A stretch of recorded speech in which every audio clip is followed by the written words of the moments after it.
উচ্চ ৰক্তচাপৰ সমস্যাত ভুগিছে নেকি? কোনবোৰ যোগাসনে সহায় কৰে ৰক্তচাপ নিয়ন্ত্ৰণত? নিয়মীয়া যোগাভ্যাসে নিয়ন্ত্ৰণ কৰিব পাৰিব নেকি উচ্চ ৰক্তচাপ? যোগাসন কৰাৰ আগতে কি কি কথাত ৰাখিব লাগে গুৰুত্ব?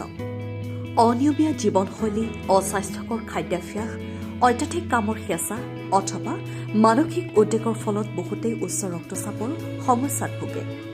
ফলত এনে লোকসকল চিকিৎসকৰ কাষ চাপিবলগীয়া হয়।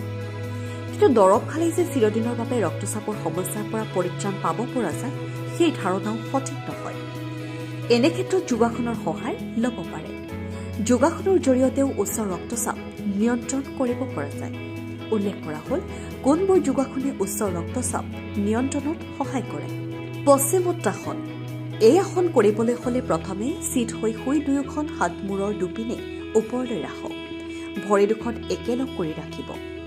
এইবাৰ লাহে লাহে উঠি বহি লৈ সন্মুখৰ পিনে হাউলি দুহাতেৰে ভৰিৰ বুঢ়া আঙুলি দুটা স্পৰ্শ কৰক।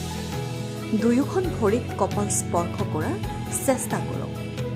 কিছু সময় এই ভংগীত থকাৰ পাছত লাহে লাহে স্বাভাৱিক অৱস্থালৈ উভতি আহক। শৱাসন। এইবিধ আসন কৰিবলৈ সহজ যেন লাগিলেও এই আসনৰ বাবে মানসিক স্থিৰতাৰ প্ৰয়োজন। শৱাসনৰ বাবে চিত হৈ শুই দুয়ো ভৰি দীঘলকৈ মেলি দিয়ক। হাত দুখন শৰীৰৰ দুয়োফালে সংলগ্ন কৰি ৰাখক।